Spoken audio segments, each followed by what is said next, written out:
அண்ணே, நான் ஒரு மீட்டிங்ல ஆங்கிலத்துல பேசுனதை அது தேவையில்லாம உள்ள போய் நுழைஞ்சுங்கன்னா நம்ம தேவையில்லாம அதை வந்து தமிழ் டிரான்ஸ்லேஷன் பண்ண வேண்டாங்கன்னா, நான் சொல்வது தமிழகத்தில் இன்னைக்கு மூன்றாவது ஒரு அணி வெல்ல வேண்டும் என்றால் அந்த அணி நிறைய இன்னைக்கு வேலை செய்யணுங்கண்ணா. ஏன்னா மக்களை பொறுத்தவரை ஒரு தேர்டா ஒரு பார்ட்டி ஜெயிக்கணும் அப்படின்னா அது அவ்வளவு ஈஸி கிடையாதுங்கண்ணா. தமிழ்நாட்டில் வந்து அவ்வளவு ஈஸி கிடையாது, கேரளாவும் அதே தான்.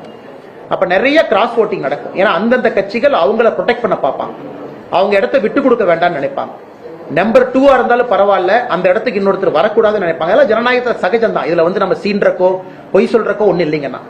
அந்த நம்பர் 3 to நம்பர் 2 ஷிஃப்ட் வந்து ரொம்ப கஷ்டமான ஒரு வேலைங்கண்ணா. கேரளாவில் நாம் பார்த்து கொண்டிருக்கின்றோம். எத்தனை இடத்துல கிராஸ் ஓட் நடக்குது, பாரதிய ஜனதா கட்சி ஜெயிக்க கூடாது. அதனால இதையும் தாண்டி தான் பாரதிய ஜனதா கட்சி ஜெயிக்க வேண்டும் என்கின்ற அர்த்தத்துல சொன்னேன். இது வந்து ஒரு பொலிட்டிக்கல் அப்சர்வேஷனுங்கண்ணா. அந்த ரெண்டாவதா இருக்கிறவங்க இதை செய்யணும், செஞ்சா தான் அவங்க ரெண்டாவதா இருக்க முடியும். ஒன்னாவதா இருக்கிறவங்க செஞ்சா தான் ஒன்னாவதா இருக்க முடியும். மற்றவங்க நினைக்கிற மாதிரி நேரா 3ல இருந்து 2, 1 அப்படிலாம் தமிழ்நாட்டில் நடக்காதுங்கன்னா, நிறைய போராட்டங்களை சந்தித்து தான் பாரதிய ஜனதா கட்சி இங்கே வளர முடியும் என்பதை நான் 2024 தேர்தல் களத்தை மையமா வச்சு அந்த தனியார் டிவி நெட்வொர்க்ல நான் குறிப்பிட்டேன். எப்படி கேரளாலே அதே தான் பிஜேபிக்கு நடக்குதுன்னு. ஆனா இரண்டாவது இருக்கக்கூடிய கட்சி எல்லாம் செய்வாங்க, அவங்க மூணாவது போகக்கூடாது.